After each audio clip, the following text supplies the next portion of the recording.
नमस्कार दोस्तों, माता रानी की जय हो। मैं आशा करती हूँ कि आप सभी स्वस्थ और सकुशल होंगे। भगवान ने हमें मनुष्य जीवन दिया है जिसमें समय समय पर दुख सुख चलता रहता है, क्योंकि अगर हमारा जीवन एक ही प्रकार से चलता रहे तो हमारे और अन्य प्राणियों और वस्तुओं में क्या अंतर रह जाएगा। दोस्तों, सुख और दुख दोनों जिंदगी रूपी एक सिक्के के दो पहलू हैं। यदि जीवन में दुख है, समस्याएं हैं, तो उनके समाधान भी है। बस आवश्यकता है तो एक ऐसे गुरु की जो आपको सही रास्ता दिखा सके, आपकी मुश्किलों को हल कर सके। और आज भी हम जुड़े हैं आपके साथ, आपको आपकी हर उस समस्या का उपाय बताने के लिए जिसने आपके जीवन का सारा सुख छीन लिया है। दोस्तों, हमारे पास बहुत से साधक आते हैं जिनको या तो शादी के मामले में कोई दिक्कत है या प्यार के मामले में। हम आपको शादी से पहले या शादी के बाद की हर समस्या के समाधान के लिए ही आपको उपाय बताते हैं। आपकी हर पर्सनल समस्या का समाधान करते हैं। अब प्रेम चाहे शादी से पहले हो या शादी के बाद हो, प्रेम तो प्रेम है। प्रेम समर्पण है, प्रेम त्याग है, प्रेम एक अद्भुत एहसास है। लेकिन बहुत बार प्यार की इस खूबसूरत डगर पर भी परेशानियों के कांटे आपका रास्ता रोक देते हैं। लेकिन ऐसे में घबराने की जरूरत नहीं है।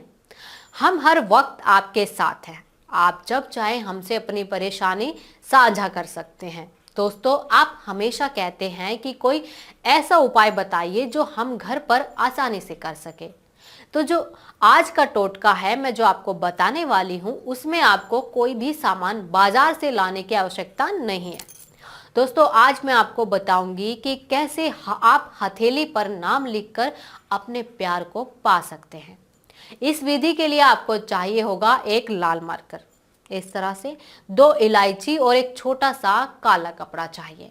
दोस्तों, आपको इस विधि को शनिवार की रात को 12 बजे के बाद ही करना है। तो चलिए ज्यादा समय ना गवाते हुए आपको इस विधि के बारे में बताती हूँ। आपको शनिवार रात को एक आसन लगाकर बैठ जाना है। आपको इस बात का ध्यान रखना है कि आपके शरीर का कोई भी हिस्सा जमीन को ना छू रहा हो। अब बैठने के बाद आपको मार्कर से अपने हाथ पर उस व्यक्ति का नाम लिखना है जिसे आप वश में करना चाहते हैं। नाम अपनी सुविधा के अनुसार किसी भी हाथ पर लिख सकते हैं। नाम लिखने के बाद आपको उन दोनों इलायची को नाम लिखे स्थान पर रख लेना है। अब मुट्ठी को कसकर बंद कर लेना है ताकि हवा भी बाहर ना निकले। अब आपको एक सिद्ध किए हुए मंत्र का 51 बार जाप करना है। ये मंत्र इस प्रकार है: ओम हिम सटी करु वश प्रेमम करु स्वाहा। मैं एक बार फिर दोहराती हूँ: ओम हिम सटी करु वश प्रेमम करु स्वाहा। आपको इस मंत्र का 51 बार सही से जाप करना है। इस दौरान आपके हाथ में पसीना भी आ जाएगा।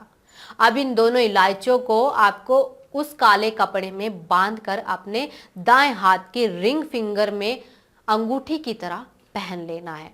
और जब तक वो व्यक्ति पूरी तरह आपके वश में नहीं हो जाता, इसे निकालना नहीं है। जब आपका प्यार पूरी तरह आपके वश में हो जाए, तब आपको इसे निकालकर अपने घर के बाहर मिट्टी में दबा देना है। मैं आशा करती हूँ कि आपको इस विधि का हर चरण सही से समझ आ गया होगा। अगर आपको इस विधि के किसी भी चरण में कोई भी परेशानी हो तो इस वीडियो को पूरा देखें या फिर स्क्रीन पर दिए गए नंबर पर कॉल करके इनकी सही जानकारी लें। लेकिन इस विधि को भूल कर भी गलत ना करें, क्योंकि गलत विधि करने से आपको इसका परिणाम नहीं मिलेगा। उल्टा आपको किसी परेशानी का सामना करना पड़ सकता है। दोस्तों, अगर आपके जीवन में किसी भी प्रकार की कोई भी समस्या है तो आप बिना किसी संकोच के हमसे अपनी परेशानी को साझा कर सकते हैं। तो आप ये विधि गुरु माता जी से करवा सकते हैं। कृपया ये विधि करने से पहले कोई भी समस्या हो तो आप हमें स्क्रीन पर दिए गए नंबरों पर कॉल करके अपनी समस्या बताकर उसका समाधान पा सकते हैं। और अगर आप कहीं देश विदेश में रहते हैं, किसी कारणवश आप ये कार्य नहीं कर पा रहे हैं, तो आप स्क्रीन पर दिए गए नंबर पर कॉल करके गुरु माता जी से अपनी राशि और नाम के हिसाब से मंत्र ले सकते हैं। चलिए, अब मुझे दीजिए आज्ञा। फिर मिलूंगी एक नए टोटके और एक नए वशीकरण विधि के साथ। जय माता दी।